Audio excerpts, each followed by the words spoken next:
स्वामी विवेकानंद जी ने अपनी नाम, यश, पूजा तथा कीर्ति नहीं चाही थी, क्योंकि वे इसके गुलाम नहीं थे। उन्होंने अपने देश की संपूर्ण उत्थान के लिए अपनी सारी आशाएं भावी नवयुवकों से रखी थी। क्लैब्यमास्मगमः पार्थ नैतत्त्वायुपपद्यते क्षुद्रं हृदय दौर्बल्यं त्यक्तोत्तिष्ठ परं तप। इन्हीं अभिमंत्र स्वरूप वाणियों को देश के प्रत्येक हृदय में संचालित किया और कहा,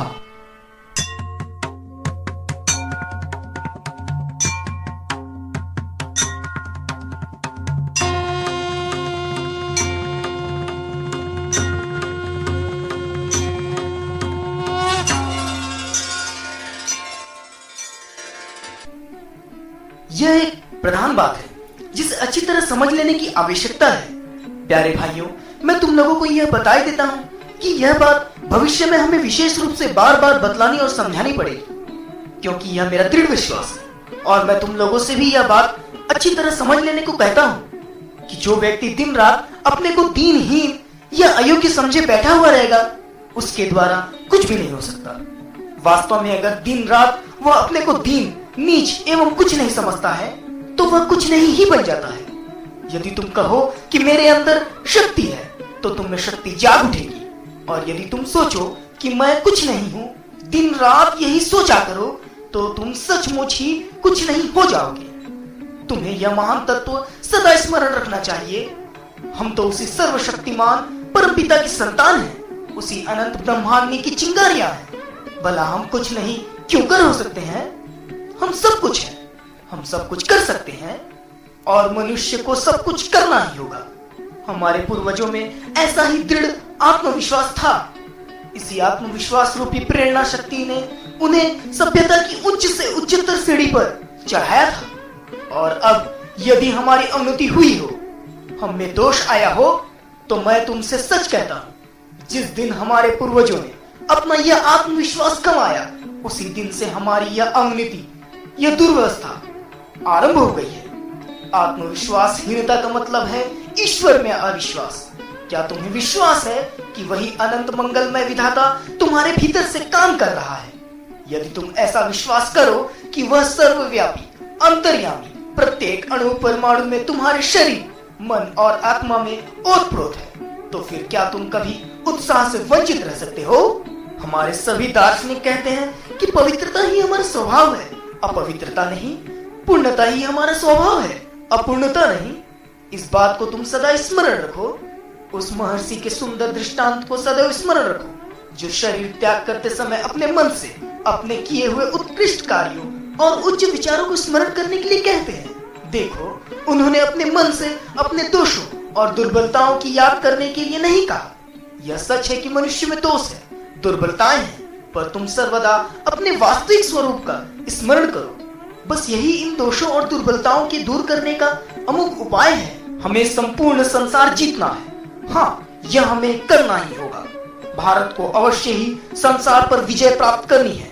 इसकी अपेक्षा किसी छोटे आशा से मुझे कभी भी संतोष न होगा। यह आदर्श संभव है, बहुत बड़ा हो, और तुम में से अनेक को इसे सुनकर आश्चर्य होगा, किंतु हमें इसे ही अपना आदर्श बनाना है। या तो हम संपूर्ण संसार पर विजय प्राप्त करेंगे या मिट जाएंगे। इसके सिवा और कोई विकल्प नहीं है। जीवन का चिन्ह है विस्तार। हमें संकीर्ण सीमा के बाहर जाना होगा, हृदय का प्रसार करना होगा, और यह दिखाना होगा कि हम जीवित हैं। अन्यथा हमें इसी पतन की दशा में सड़कर मरना होगा। इसके सिवा दूसरा कोई रास्ता नहीं है। इन दोनों में से एक चुन लो, फिर जियो या मरो। मैं तुमसे कहना चाहूंगा कि निसंदेह बुद्धि का आसन ऊंचा है, परंतु यह अपनी परिमित सीमा के बाहर नहीं बढ़ सकती। हृदय केवल हृदय के भीतर से ही दैवी प्रेरणा का स्फुरण होता है, और उसकी अनुभव शक्ति से ही उच्चतम जटिल रहस्यों की मीमांसा होती है। और इसलिए हे भावुक युवकों, तुम्हें ही यह काम करना होगा। उत्तिष्ठत, जाग्रत, प्राप्य वरान निबोधत। उठो, जागो। जब तक अभिप्सित वस्तु को प्राप्त नहीं कर लेते तब तक बार बार उसकी ओर बढ़ते जाओ। हे युवकों, उठो, जागो। शुभ मुहूर्त आ गया। सब चीजें अपने आप तुम्हारे सामने खुलती जा रही है। हिम्मत करो और डरो मत। केवल हमारे ही शास्त्रों में ईश्वर के लिए अभी विशेषण का प्रयोग किया गया। हमें अभी यानी निर्भय होना होगा, तभी हम अपने कार्य में सिद्धि प्राप्त करेंगे। उठो, जागो। तुम्हारी मातृभूमि को इस महाबली की आवश्यकता है। इस कार्य की सिद्धि युवकों से ही हो सकेगी। युवा अशिष्ट, दृढ़िष्ठ, बलिष्ठ, मेधावी, उन्हीं के लिए यह कार्य है। सभी को यह दृढ़ विश्वास है कि आत्मा में संपूर्ण शक्ति अवस्थित है, केवल उसे व्यक्त करना होता है। इसके लिए हमें श्रद्धा की जरूरत है। हमें यहाँ जितने भी मनुष्य हैं, सभी को इसकी आवश्यकता है। इसी श्रद्धा को प्राप्त करने का महान कार्य तुम्हारे सामने पड़ा हुआ है। हमारे जातीय खून में एक प्रकार की भयानक रोग का बीज समा रहा है, और वह है प्रत्येक विषय को हंसकर उड़ा देना, गांधीर्य का अभाव। इस दोष का संपूर्ण रूप से त्याग करो, वीर बनो, श्रद्धा संपन्न हो, और सब कुछ तो इसके बाद आ ही जाएगा। अब तक मैंने कुछ भी नहीं किया, यह कार्य तुम्हें करना होगा। अगर कल मैं मर जाऊं तो इस कार्य का अंत नहीं होगा, मुझे यह दृढ़ विश्वास है। सर्वसाधारण जनता के भीतर से हजारों मनुष्य आकर इस व्रत को ग्रहण करेंगे और इस कार्य की इतनी उन्नति तथा विस्तार करेंगे जिसकी आशा मैंने कभी कल्पना में भी नहीं की हो। मुझे अपने देश पर विश्वास है, विशेषतः अपने देश के युवकों पर। डरना नहीं, क्योंकि मनुष्य जाति के इतिहास में देखा जाता है कि जितनी शक्तियां का विकास हुआ है, सभी साधारण मनुष्यों के भीतर से ही हुआ है। संसार में बड़े बड़े जितने प्रतिभाशाली मनुष्य हुए हैं, सभी साधारण मनुष्यों के भीतर से ही हुए हैं, और इतिहास की घटनाओं की पुनरावृत्ति होगी। किसी बात से भी मत डरो, तुम अद्भुत कार्य करोगे। जिस क्षण तुम डर जाओगे, उसी क्षण तुम बिल्कुल शक्तिहीन हो जाओगे। संसार में दुख का मुख्य कारण भय ही है। यही सबसे बड़ा कुसंस्कार है। यह भय हमारे दुखों का कारण है, और यह निर्भीकता है जिसके क्षण भर में स्वर्ग प्राप्त होता है। अतयो उत्तिष्ठत जाग्रत प्राप्य वरां निबोधत। उठो, जागो। जब तक लक्ष्य पर नहीं पहुंचते तब तक मत रुको। उठो, एक बार और उठो, क्योंकि त्याग के बिना कुछ नहीं हो सकता। दूसरे की यदि सहायता करनी चाहते हो तो तुम्हें अपने अहंकार को छोड़ना होगा। ईसाइयों की भाषा में कहता हूं, तुम ईश्वर और शैतान की सेवा एक साथ नहीं कर सकते। चाहिए वैराग्य। तुम्हारे पूर्व पुरुषों ने बड़े बड़े कार्य करने के लिए संसार का त्याग किया था। वर्तमान समय में ऐसे अनेक मनुष्य हैं जिन्होंने अपनी ही मुक्ति के लिए संसार का त्याग किया है। तुम सब कुछ दूर फेंको, यहाँ तक कि अपनी मुक्ति का विचार भी दूर रखो। जाओ, दूसरों की सहायता करो, अपने चरित्र का यह दाग मिटा दो। उठो, जागो। यदि यह क्षुद्र जीवन चला भी जाए तो क्या हानि है? सभी मरेंगे, साधु या असाधु, धनी या दरिद्र, सभी मरेंगे। चिरकाल तक किसी का शरीर नहीं रहेगा। अतएव उठो, जागो और संपूर्ण रूप से निष्कपट हो जाओ। भारत में घोर कपट समा गया है। चाहिए चरित्र, चाहिए इस तरह की दृढ़ता और चरित्र का बल जिससे मनुष्य आजीवन दृढ़ व्रत बन सके। नीति निपुण मनुष्य चाहे निंदा करे, चाहे स्तुति, लक्ष्मी आए या चली जाए, मृत्यु आज ही हो चाहे शताब्दी के पश्चात, जो धीर हैं वे न्याय मार्ग से एक पग भी नहीं हिलते। उठो, जागो। समय बीता जा रहा है और व्यर्थ के वितंडावाद में हमारी संपूर्ण शक्ति का क्षय होता जा रहा है। उठो, जागो। छोटे छोटे विषयों और मत मतांतरों को लेकर व्यर्थ का विवाद मत करो। तुम्हारे सामने सबसे महान कार्य पड़ा हुआ है। लाखों आदमी डूब रहे हैं, उनका उद्धार करो। पहले रोटी और तब धर्म चाहिए। गरीब बेचारे भूखों मर रहे हैं और हम उन्हें आवश्यकता से अधिक धर्मोपदेश दे रहे हैं। मत मतांतरों से पेट नहीं भरता। हमारे दो दोष बड़े ही प्रबल हैं। पहला दोष हमारी दुर्बलता और दूसरा है घृणा करना, हृदयहीनता।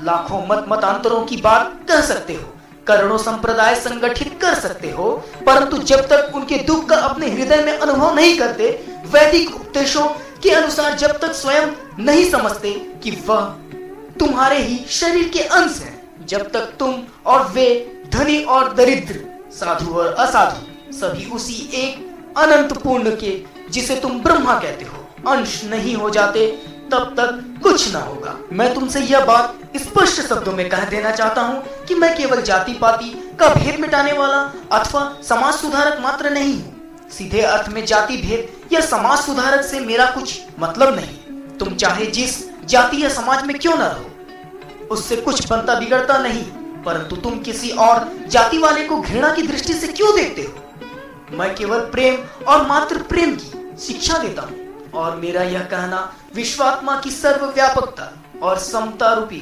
वेदांत के सिद्धांत पर आधारित है। मैंने पहले ही तुमसे कहा है कि हमें सबसे पहले अपनी ऐतिहासिक जातीय विशेषता की रक्षा करनी होगी। मैं यह स्वीकार करता हूँ कि हमें अन्य जातियों से बहुत कुछ शिक्षा प्राप्त करनी पड़ेगी, पर मुझे बड़े दुख के साथ कहना पड़ता है कि हमारे अधिकांश समाज सुधारक आंदोलन केवल पाश्चात्य कार्य प्रणाली के विवेक शून्य अनुकरण मात्र है।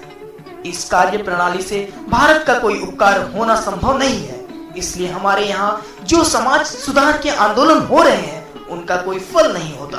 पुराने जमाने में इस देश में बहुतेरे अच्छे काम हुए हैं, पर अब भी उससे बढ़े चढ़े काम करने का पर्याप्त समय और अवकाश है। मैं निश्चित हूँ कि तुम जानते हो कि हम एक जगह एक अवस्था में चुपचाप बैठे नहीं रह सकते। यदि हम एक जगह स्थिर रहें तो हमारी मृत्यु अनिवार्य है। हमें या तो आगे बढ़ना होगा या पीछे हटना होगा। हमें उन्नति करते रहना होगा, नहीं तो हमारी अवनति आपसे आप होती जाएगी। हमारे पूर्व पुरुषों ने प्राचीन काल में बहुत बड़े बड़े काम किए हैं, पर हमें उनकी अपेक्षा भी उच्चतर जीवन का विकास करना होगा। उनकी अपेक्षा और भी महान कार्यों की ओर अग्रसर होना पड़ेगा। अब पीछे हटकर अवनति को प्राप्त होना यह कैसे हो सकता है? ऐसा कभी नहीं हो सकता। नहीं, हम कदापि वैसा होने नहीं देंगे। पीछे हटने से हमारी जाति का अधःपतन और मरण होगा। अतएव अग्रसर होकर महत्तर कर्मों का अनुष्ठान करो। तुम्हारे सामने यही मेरा वक्तव्य है। मैं किसी क्षणिक समाज सुधारक का प्रचारक नहीं हूँ। मैं समाज में दोषों का सुधार करने की चेष्टा नहीं कर रहा हूँ।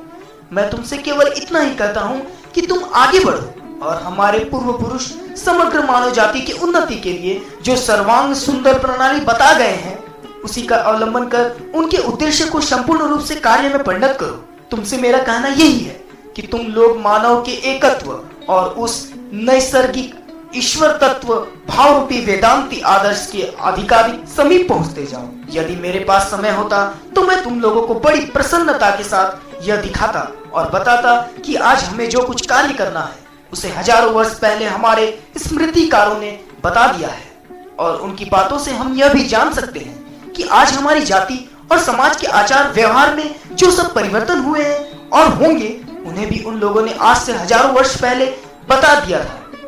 वे भी जाति भेद को तोड़ने वाले थे, पर आजकल की तरह नहीं।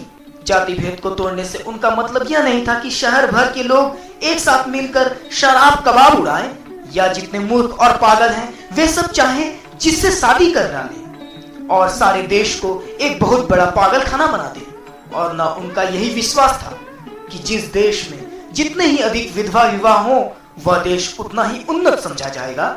इस प्रकार से किसी जाति को उन्नत होते मुझे अभी देखना है। ऐ नवयुवकों, तुम लोग धनी मानियों और बड़े आदमियों का मुंह ताकना छोड़ दो। याद रखो, संसार में जितने भी बड़े बड़े और महान कार्य हुए हैं, उन्हें गरीबों ने ही किया है। इसलिए ऐ गरीब युवकों, उठो और काम में लग जाओ। तुम लोग सब काम कर सकते हो और तुम्हें सब काम करने पड़ेंगे।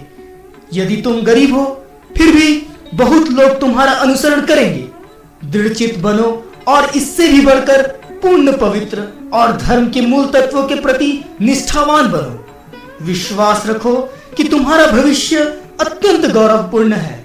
ऐ नवयुवकों, तुम लोगों के द्वारा ही भारत का उद्धार होने वाला है। तुम इस पर विश्वास करो या न करो, पर तुम इस बात पर विशेष रूप से ध्यान रखो और ऐसा मत समझो कि यह काम आज या कल ही पूरा हो जाएगा। मुझे अपनी देह और अपनी आत्मा के अस्तित्व पर जैसा दृढ़ विश्वास है, इस पर भी मेरा वैसा ही अटल विश्वास है। ऐ नवयुवकों, तुम्हारे प्रति मेरा हृदय इतना आकृष्ट है, जिनके पास धन दौलत नहीं है। जो गरीब हैं केवल उन्हीं लोगों का भरोसा है, और चूंकि तुम गरीब हो इसलिए तुम्हारे द्वारा यह कार्य होगा। चूंकि तुम्हारे पास कुछ नहीं है इसलिए तुम सच्चे हो सकते हो, और सच्चे होने के कारण ही तुम सब कुछ त्याग करने के लिए तैयार हो सकते हो। बस केवल यही बात मैं तुमसे अभी अभी कह रहा था, और पुनः तुम्हारे समक्ष मैं इसे दोहराता हूँ। यही तुम लोगों का जीवन व्रत है, और यही मेरा भी जीवन व्रत है। तुम चाहे किसी भी दार्शनिक मत का अवलंबन क्यों न करो, मैं यहाँ पर केवल यही प्रमाणित करना चाहता हूँ कि सारे भारत में मानव जाति की पूर्णता में अनंत विश्वास स्वरूप प्रेम सूत्र ओतप्रोत भाव से विद्यमान है। मैं चाहता हूँ कि इस विश्वास का सारे भारत में प्रचार हो। जात पात का भेद छोड़कर, कमजोर और मजबूत का विचार छोड़कर, हर एक स्त्री पुरुष को, प्रत्येक बालक बालिका को यह संदेश सुनाओ और सिखाओ कि ऊंच नीच, अमीर गरीब और बड़े छोटे सभी में उसी एक अनंत आत्मा का निवास है जो सर्वव्यापी है। इसलिए सभी लोग महान तथा सभी लोग साधु हो सकते हैं। आओ हम प्रत्येक व्यक्ति में घोषित करें, उत्तिष्ठत जाग्रत प्राप्यवरान निबोधत। उठो जागो, और जब तक तुम अपने अंतिम ध्येय तक नहीं पहुंच जाते तब तक चैन न लो। उठो जागो, निर्बलता के इस व्याम मोह से जाग जाओ। वास्तव में कोई भी दुर्बल नहीं है। आत्मा अनंत, सर्वशक्ति संपन्न और सर्वज्ञ है। इसलिए उठो, अपने वास्तविक स्वरूप को प्रकट करो। तुम्हारे अंदर जो भगवान है उसकी सत्ता को ऊंचे स्वर में घोषित करो, उसे अस्वीकार मत करो। हमारी जाति के ऊपर घोर आलस्य, दुर्बलता और व्यामोह छाया हुआ है। इसलिए ऐ आधुनिक हिंदुओं, अपने को इस व्यामोह से मुक्त करो। इसका उपाय तुमको अपने धर्म शास्त्रों में ही मिल जाएगा। तुम अपने को और प्रत्येक व्यक्ति को अपने सच्चे स्वरूप की शिक्षा दो, और घोरतम मोह निद्रा में पड़ी हुई जीवात्मा को इस नींद से जगा दो। जब तुम्हारी जीवात्मा प्रबुद्ध होकर सक्रिय हो उठेगी तब तुम आप ही शक्ति का अनुभव करोगे, महिमा और महत्ता पाओगे, साधुता आएगी, पवित्रता भी आप ही चली आएगी। मतलब यह कि जो कुछ अच्छे गुण हैं वे सभी तुम्हारे पास आ पहुंचेंगे। तुम आर्य हो या अनार्य, ऋषि संतान हो, ब्राह्मण हो या अत्यंत नीच अंत्यज जाति के ही क्यों ना हो, भारत भूमि के प्रत्येक निवासी के प्रति तुम्हारे पूर्व पुरुषों का दिया हुआ एक महान आदेश है। तुम सबके प्रति बस एक ही आदेश है कि चुपचाप बैठे रहने से काम न होगा, निरंतर उन्नति के लिए चेष्टा करते रहना होगा। इस उद्देश्य को कार्य रूप में परिणत करने का उपाय क्या है? मैं तुम लोगों को फिर एक बार याद दिला देना चाहता हूँ कि कोसने, निंदा करने या गालियों की बौछार करने से कोई सदुद्देश्य पूर्ण नहीं हो सकता। लगातार वर्षों तक इस प्रकार की कितनी ही चेष्टाएं की गई हैं, पर कभी अच्छा परिणाम प्राप्त नहीं हुआ। केवल पारस्परिक सद्भाव और प्रेम के द्वारा ही अच्छे परिणाम की आशा की जा सकती है। मैं तुम्हें केवल इतनी ही याद दिला देना चाहता हूँ कि हमारा यह राष्ट्रीय बेड़ा हमें सदियों से इस पार से उस पार करता आ रहा है। शायद आजकल इसमें कुछ छेद हो गए हैं, शायद यह कुछ पुराना भी पड़ गया है। यदि यही बात है तो हम सब भारतवासियों को प्राणों की बाजी लगाकर इन छेदों को बंद कर देने और इसका जीर्णोद्धार करने की चेष्टा करनी चाहिए। हमें अपनी सभी देश भाइयों को इस खतरे की सूचना दे देनी चाहिए। वे जागें और हमारी सहायता करें। मैं भारत के एक छोर से दूसरे छोर तक जोर से चिल्लाकर लोगों को इस परिस्थिति और कर्तव्य के प्रति जागरूक करूंगा। मान लो लोगों ने मेरी बात अनसुनी कर दी तो भी मैं इसके लिए उन्हें न तो कोसूंगा और न भर्त्सना करूंगा। पुराने जमाने में हमारी जाति ने बहुत बड़े बड़े काम किए हैं, और यदि हम उनसे भी बड़े बड़े काम न कर सकें तो एक साथ ही शांतिपूर्वक डूब मरने में हमें संतोष होगा। देशभक्त बनो। जिस जाति ने अतीत में हमारे लिए इतने बड़े बड़े काम किए हैं उसे प्राणों से भी अधिक प्यारी समझो। हे स्वदेशवासियों, मैं संसार के अन्य राष्ट्रों के साथ अपने राष्ट्र की जितनी ही अधिक तुलना करता हूँ उतना ही अधिक तुम लोगों के प्रति मेरा प्यार बढ़ता जाता है। तुम लोग शुद्ध, शांत और सतस्वभाव हो, और तुम ही लोग सदा अत्याचारों से पीड़ित रहते आए हो। इस माया में जड़ जगत की पहली ही कुछ ऐसी है। जो हो तुम इसकी परवाह मत करो, अंत में आत्मा की ही जय अवश्य होती है। इस बीच आओ हम काम में संलग्न हो जाएं। केवल देश की निंदा करने से काम नहीं चलने का। हमारी इस परम पवित्र मातृभूमि के काल जर्जर कर्मजीर्ण आचारों और प्रथाओं की निंदा मत करो। एकदम अंधविश्वास पूर्ण और अतार्किक प्रथाओं के विरुद्ध भी एक शब्द मत कहो, क्योंकि उनके द्वारा भी अतीत में हमारी जाति और देश का कुछ न कुछ उपकार अवश्य हुआ है। सदा याद रखना कि हमारी सामाजिक प्रथाओं के उद्देश्य ऐसे महान हैं जैसे संसार के किसी और देश की प्रथाओं के नहीं है। मैंने संसार में प्रायः सर्वत्र जाति पाति का भेदभाव देखा है, पर उद्देश्य ऐसा महिमामय नहीं है। अतएव जब जाति भेद का होना अनिवार्य है, तब उसे धन पर खड़ा करने की अपेक्षा पवित्रता और आत्मत्याग के ऊपर खड़ा करना कहीं ज्यादा अच्छा है। इसलिए निंदा के शब्दों का उच्चारण एकदम छोड़ दो। तुम्हारा मुंह बंद हो और हृदय खुल जाए। इस देश और सारे जगत का उद्धार करो। तुम लोगों में से प्रत्येक को यह सोचना होगा कि सारा भार तुम्हारे ही ऊपर है। वेदांत का आलोक घर घर ले जाओ। प्रत्येक जीवात्मा में जो ईश्वरत्व अंतर्निहित है उसे जगाओ। तुम्हारी सफलता का परिमाण जो भी हो, तुम्हें इस बात का संतोष होगा कि तुमने एक महान उद्देश्य की सिद्धि में अपना जीवन बिताया है, कर्म किया है और प्राण उत्सर्ग किया है। जैसे भी हो, महत् कार्य की सिद्धि होने पर मानव जाति का दोनों लोकों में कल्याण होगा। परंतु मैं तुम लोगों से स्पष्ट भाषा में कह देता हूं कि हम दुर्बल हैं, अत्यंत दुर्बल हैं। प्रथम तो है हमारी शारीरिक दुर्बलता। यह शारीरिक दुर्बलता कम से कम हमारे 1/3 दुखों का कारण है।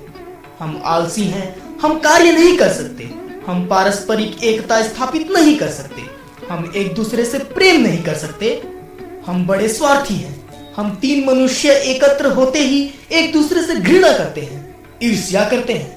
हमारी इस समय ऐसी अवस्था है कि हम पूर्ण रूप से असंगठित हैं, घोर स्वार्थी हो गए हैं। सैकड़ों शताब्दियों से इसलिए झगड़ते हैं कि तिलक इस तरह धारण करना चाहिए या उस तरह, अमुक व्यक्ति की नजर पड़ने से हमारा भोजन दूषित होगा या नहीं। ऐसी गुरुतर समस्याओं के ऊपर हम बड़े बड़े ग्रंथ लिखते हैं। पिछली कई शताब्दियों से हमारा यही कारनामा रहा है। जिस जाति के मस्तिष्क की समस्त शक्ति ऐसी अपूर्व सुंदर समस्याओं और गवेषणाओं में लगी है, उससे किसी उच्च कोटि की सफलता की क्या आशा की जाए? और क्या हमको अपने पर शर्म भी नहीं आती? हाँ, कभी कभी शर्मिंदा होती भी है। यद्यपि हम उनकी निस्सारता को समझते हैं, पर उनका परित्याग नहीं कर पाते। हम अनेक बातें सोचते हैं, किंतु उनके अनुसार कार्य नहीं कर सकते। इस प्रकार तोते के समान बातें करना हमारा अभ्यास हो गया है। आचरण में हम बहुत पिछड़े हुए हैं। इसका कारण क्या है? शारीरिक दौर्बल्य। दुर्बल मस्तिष्क कुछ नहीं कर सकता। हमको अपने मस्तिष्क को बलवान बनाना होगा। प्रथम तो हमारे युवकों को बलवान बनना होगा, धर्म पीछे आएगा। हे मेरे युवक बंधु, तुम बलवान बनो, यही तुम्हारे लिए मेरा उपदेश है। गीता पाठ करने की अपेक्षा तुम्हें फुटबॉल खेलने से स्वर्ग सुख अधिक सुलभ होगा। मैंने अत्यंत साहस पूर्वक ये बातें कही हैं और इनको कहना अत्यावश्यक है, कारण मैं तुमको प्यार करता हूँ। मैं जानता हूँ कि कंकड़ कहाँ चुभता है। मैंने कुछ अनुभव प्राप्त किया है। बलवान शरीर से अथवा मजबूत पुट्ठों से तुम गीता को अधिक समझ सकोगे। शरीर में ताजा रक्त होने से तुम कृष्ण की महती प्रतिभा और महान तेजस्विता को अच्छी तरह समझ सकोगे। जिस समय तुम्हारा शरीर तुम्हारे पैरों के बल दृढ़ भाव से खड़ा होगा, जब तुम अपने को मनुष्य समझोगे, तब तुम उपनिषद और आत्मा की महिमा भली भांति समझोगे। इस तरह वेदांत को अपनी आवश्यकताओं के अनुसार काम में लगाना होगा। तुम कोई भी काम करो, तुम्हारे लिए वेदांत की आवश्यकता है। वेदांत के इन सब महान तत्वों का प्रचार आवश्यक है। ये केवल अरण्य में अथवा गिरी गुहाओं में आबद्ध नहीं रहेंगे। वकीलों और न्यायाधीशों में, प्रार्थना मंदिरों में, दरिद्रों की कुटियों में, मछुओं के घरों में, छात्रों के अध्ययन स्थानों में, सर्वत्र ही इन तत्वों की चर्चा होगी और ये काम में लाए जाएंगे। हर एक व्यक्ति, हर एक संतान चाहे जो काम करे, चाहे जिस अवस्था में हो, उनकी पुकार सबके लिए है। भय का अब कोई कारण नहीं है। उपनिषदों के सिद्धांतों को मछुए आदि साधारण जन किस प्रकार काम में लाएंगे, इसका उपाय शास्त्रों में बताया गया है। अतएव जो जहां तक अच्छे भाव से काम कर सके करे। मछुआ यदि अपने को आत्मा समझकर चिंतन करे तो वह एकदम उत्तम मछुआ होगा। विद्यार्थी यदि अपने को आत्मा विचारे तो वह एक श्रेष्ठ विद्यार्थी होगा। वकील यदि अपने को आत्मा समझे तो वह एक अच्छा वकील होगा। औरों के विषय में भी यही समझो। तुम यह जान लो, धीरे धीरे पाश्चात्यवासी यह अनुभव कर रहे हैं कि उन्हें राष्ट्र के रूप में बने रहने के लिए आध्यात्मिकता की आवश्यकता है। वे इसकी प्रतीक्षा कर रहे हैं, चाव से इसकी बाट जो रहे हैं। उसकी पूर्ति कहां से होगी? वे आदमी कहां हैं जो भारतीय महर्षियों का उपदेश जगत के सब देशों में पहुंचाने के लिए तैयार हों? कहां है वे लोग जो इसलिए सब कुछ छोड़ने को तैयार हों कि ये कल्याण उपदेश संसार के कोने कोने तक फैल जाएं? सत्य के प्रचार के लिए ऐसे ही वीर हृदय लोगों की आवश्यकता है। वेदांत के महासत्यों को फैलाने के लिए ऐसे वीर कर्मियों को बाहर जाना चाहिए। जगत को इसकी चाहना है, इसके बिना जगत विनष्ट हो जाएगा। सारा पाश्चात्य जगत मानो एक ज्वालामुखी पर स्थित है जो कल ही फूटकर उसे चूर चूर कर सकता है। उन्होंने सारी दुनिया छान डाली पर उन्हें तनिक भी शांति नहीं मिली। उन्होंने इंद्रिय सुख का प्याला पीकर खाली कर डाला है पर फिर भी उससे उन्हें तृप्ति नहीं मिली। भारत के धार्मिक विचारों को पाश्चात्य देशों की नस नस में भर देने का यही समय है। इसलिए हे युवकों, मैं विशेषकर तुम्ही को इसे याद रखने को कहता हूं। हमें बाहर जाना ही पड़ेगा। अपनी आध्यात्मिकता तथा दार्शनिकता से हमें जगत को जीतना होगा। दूसरा कोई उपाय ही नहीं है। अवश्यमेव इसे करो या मरो। राष्ट्रीय जीवन, सतेज और प्रबुद्ध राष्ट्रीय जीवन के लिए बस यही एक शर्त है कि भारतीय विचार विश्व पर विजय प्राप्त करे। साथ ही हमें न भूलना चाहिए कि आध्यात्मिक विचारों की विश्व विजय से मेरा मतलब उन सिद्धांतों के प्रचारों से जिनसे जीवन संचार हो, न कि उन सैकड़ों कुसंस्कारों से जिन्हें हम सदियों से अपनी छाती से लगाते आए हैं। इनको तो इस भारत भूमि से भी उखाड़कर दूर फेंक देना चाहिए, जिससे वे सदा के लिए नष्ट हो जाएं। इस जाति के अधपतन के ये ही कारण है और ये दिमाग को कमजोर बना देते हैं। हमें उस दिमाग से बचना चाहिए जो उच्च और महान चिंतन नहीं कर सकता, जो निस्तेज होकर मौलिक चिंतन की सारी शक्तियां खो बैठता है और जो धर्म के नाम पर चले आने वाले सब प्रकार के छोटे छोटे कुसंस्कारों के विष से अपने को जर्जरित कर रहा है। हमारे दृष्टि में भारत के लिए कई आपदाएं खड़ी हैं। तुम में से प्रत्येक मनुष्य कुसंस्कार पूर्ण मूर्ख होने के बदले यदि घोर नास्तिक भी हो जाए तो मुझे पसंद है, क्योंकि नास्तिक तो जीवंत है। तुम उसे किसी तरह परिवर्तित कर सकते हो, परंतु यदि कुसंस्कार घुस जाए तो मस्तिष्क बिगड़ जाएगा, कमजोर हो जाएगा और मनुष्य विनाश की ओर अग्रसर होने लगेगा। तो इन दो संकटों से बचो। हमें निर्भीक साहसी मनुष्यों का ही प्रयोजन है। हमें खून में तेजी और स्नायुओं में बल की आवश्यकता है। लोहे की पुट्ठे और फौलाद के स्नायु चाहिए, न कि दुर्बलता लाने वाले वाहियात विचार। इन सब को त्याग दो। सब प्रकार के रहस्यों से बचो। धर्म में कोई लुका छिपी नहीं है। क्या वेदांत, वेद संहिता अथवा पुराण में कोई ऐसी रहस्य की बातें हैं? प्राचीन ऋषियों ने अपने धर्म प्रचार के लिए कौन सी गोपनीय समितियां स्थापित की थी? क्या ऐसा कोई लेखा है कि अपने महान सत्यों को मानव जाति में प्रचारित करने के लिए उन्होंने ऐसे ऐसे जादूगरों के से हथकंडों का उपयोग किया था? हर बात को रहस्यमय बनाना और कुसंस्कार ये सदा दुर्बलता के ही चिन्ह होते हैं। ये अवनति और मृत्यु के ही चिन्ह है। इसलिए उनसे बचे रहो। बलवान बनो और अपने पैरों पर खड़े हो जाओ। हर एक राष्ट्र के इतिहास में तुम देखोगे जिन व्यक्तियों ने अपने पर विश्वास किया वे ही महान तथा सबल हो सके। यहाँ इस भारत में एक अंग्रेज आया था। वह एक साधारण क्लर्क था। रुपए पैसे के अभाव से और दूसरे कारणों से भी उसने अपने सिर में गोली मारकर 2 बार आत्महत्या करने की चेष्टा की और जब वह उसमें असफल हुआ तब उसे विश्वास हो गया कि बड़े बड़े काम करने के लिए वह पैदा हुआ है। वही लॉर्ड क्लाइव इस साम्राज्य का प्रतिष्ठाता बन गया। यदि वह पादरियों पर विश्वास करके घुटने टेक कर हे प्रभु मैं दुर्बल हूँ, दीन हूँ, ऐसा किया करता तो जानते हो उसे कहाँ जगह मिलती? निसंदेह उसे पागल खाने में रहना पड़ता। इसी प्रकार की कुशिक्षाओं ने तुम्हें पागल बना डाला है। मैंने सारे संसार में देखा है, दीनता के उस उपदेश से जो दौर्बल्य का पोषक है, बड़े अशुभ परिणाम हुए हैं। मनुष्य जाति को उसने नष्ट कर डाला है। हमारी संतानों को जब ऐसी ही शिक्षा दी जाती है, तब इसमें क्या आश्चर्य यदि वे अंत में अर्धविक्षिप्त हो जाते हैं।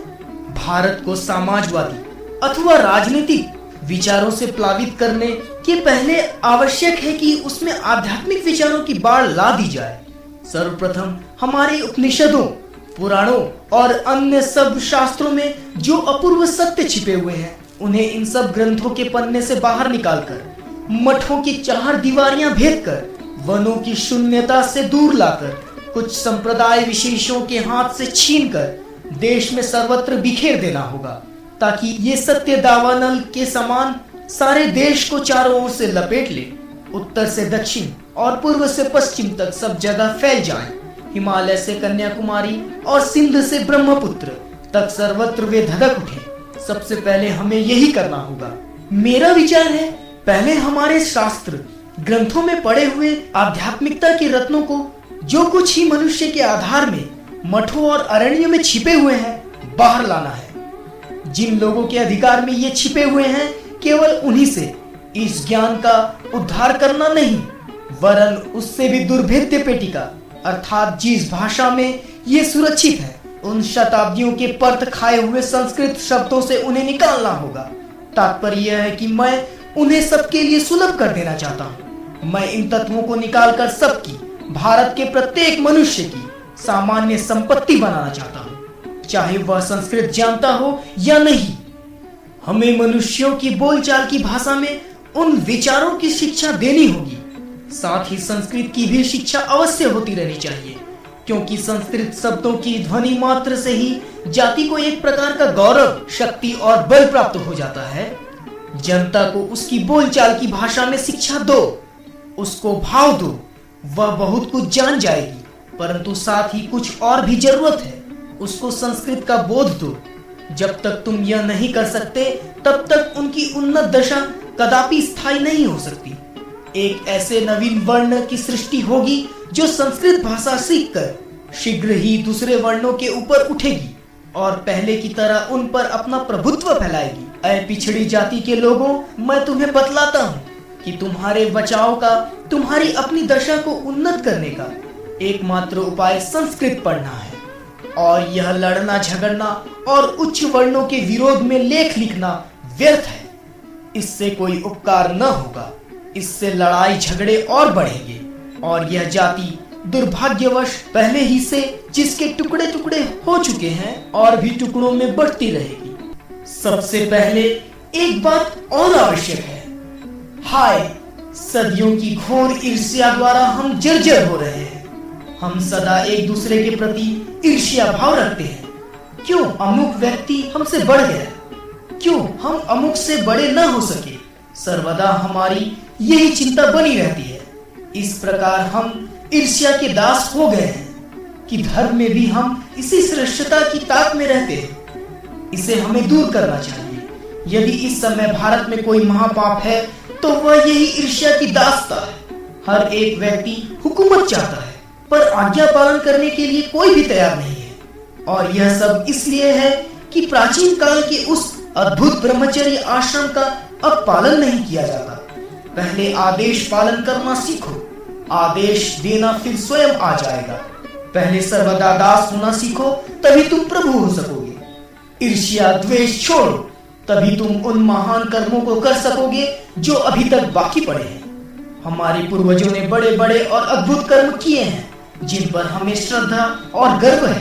परंतु यह समय हमारे कार्य करने का है, जिसे देखकर हमारी भावी संतान गर्व करेगी और हमें योग्य पूर्वज समझेगी। हमारे पूर्व पुरुष कितने ही श्रेष्ठ और महिमान्वित क्यों न हो, पर प्रभु के आशीर्वाद से यहाँ जो लोग हैं, उनमें से हर एक अब भी ऐसा काम करेगा जिसके आगे पूर्वजों के कार्य मलिन हो जाएंगे। मैं यह फिर कह देता हूँ कि तुम्हें स्वयं शुद्ध रहना चाहिए, तथा यदि कोई तुम्हारे पास सहायतार्थ आए तो जितना तुमसे बन सके उतनी उसकी सेवा अवश्य करनी चाहिए। यही श्रेष्ठ कर्म कहलाता है। इसी श्रेष्ठ कर्म की शक्ति से तुम्हारा चित्त शुद्ध हो जाएगा और फिर शिव जो प्रत्येक हृदय में वास करते हैं प्रकट हो जाएंगे। प्रत्येक हृदय में उनका वास है। यह यूं समझ लो कि यदि शीशे पर धूल पड़ी है तो उसमें हम अपना प्रतिबिंब नहीं देख सकते। अज्ञान तथा पाप ही हमारे हृदय रूपी शीशे पर धूल की भांति जमा हो गए हैं। स्वार्थपरता ही अर्थात स्वयं के संबंध में पहले सोचना सबसे बड़ा पाप है। जो मनुष्य यह सोचता रहता है कि मैं ही पहले खा लूं, मुझे ही सबसे अधिक धन मिल जाए, मैं ही सर्वस्व का अधिकारी बन जाऊं, मेरी ही सबसे पहली मुक्ति हो जाए तथा मैं ही औरों से पहले सीधा स्वर्ग को चला जाऊं, वही व्यक्ति स्वार्थी है। निस्वार्थ व्यक्ति तो यह कहता है मुझे अपनी चिंता नहीं है, मुझे स्वर्ग जाने की भी कोई आकांक्षा नहीं है। यदि मेरे नरक में जाने से भी किसी को लाभ हो सकता है तो भी मैं उसके लिए तैयार हूं। यह निस्वार्थपरता ही हमारे धर्म की कसौटी है। जिसमें जितनी ही अधिक निस्वार्थपरता है वह उतना ही आध्यात्मिक है तथा उतना ही शिव के समीप है। चाहे वह पंडित हो या मूर्ख, शिव का समीप्य दूसरों की अपेक्षा उसे ही प्राप्य है। उसे चाहे इसका ज्ञान हो अथवा न हो, परंतु इसके विपरीत यदि कोई मनुष्य स्वार्थी है तो चाहे उसने संसार के सब मंदिरों के ही दर्शन क्यों न किए हो, सारे तीर्थ क्यों न गया हो और रंग भभूत रमाकर अपनी शक्ल चीता जैसी क्यों न बना ली हो, शिव से वह बहुत दूर है। हमें बड़े बड़े कार्य करने होंगे, अद्भुत शक्ति का विकास दिखाना होगा, दूसरे राष्ट्रों को अनेक बातें सिखानी होगी। यह देश दर्शन, धर्म, आचरण शास्त्र, मधुरता, कोमलता और प्रेम की मातृभूमि है। ये सब चीजें अब भी भारत में विद्यमान है। मुझे दुनिया के संबंध में जो जानकारी है उसके बल पर मैं दृढ़ता पूर्वक कह सकता हूँ कि इन सब बातों में पृथ्वी के अन्य प्रदेशों की अपेक्षा भारत अब भी श्रेष्ठ है। संसार में ज्ञान के प्रकाश का विस्तार करो, प्रकाश, सिर्फ प्रकाश लाओ। प्रत्येक व्यक्ति ज्ञान के प्रकाश को प्राप्त करे। जब तक सब लोग भगवान के निकट न पहुंच जाएं, तब तक तुम्हारा कार्य शेष नहीं हुआ है। गरीबों में ज्ञान का विस्तार करो, धनियों पर और भी अधिक प्रकाश डालो, क्योंकि दरिद्रों की अपेक्षा धनियों को अधिक प्रकाश की आवश्यकता है। अपढ़ लोगों को भी प्रकाश दिखाओ। शिक्षित मनुष्यों के लिए और अधिक प्रकाश चाहिए, क्योंकि आजकल शिक्षा का मिथ्याभिमान खूब प्रबल हो रहा है। इसी तरह सबके निकट प्रकाश का विस्तार करो और शेष सब भगवान पर छोड़ दो, क्योंकि स्वयं भगवान के शब्दों में कर्मण्येवाधिकारस्ते मा फलेषु कदाचन मा कर्मफल हेतुर्भू मा ते संगोस्त्व कर्मणि। कर्म में ही तुम्हारा अधिकार है, फल में नहीं। तुम इस भाव से कर्म मत करो जिससे तुम्हें फल भोग करना पड़े। तुम्हारी प्रवृत्ति कर्म त्याग करने की ओर न हो। सैकड़ों युग पूर्व हमारे पूर्व पुरुषों को जिस प्रभु ने ऐसे उदात्त सिद्धांत सिखलाए हैं, वे हमें उन आदर्शों को काम में लाने की शक्ति दे और हमारी सहायता करें।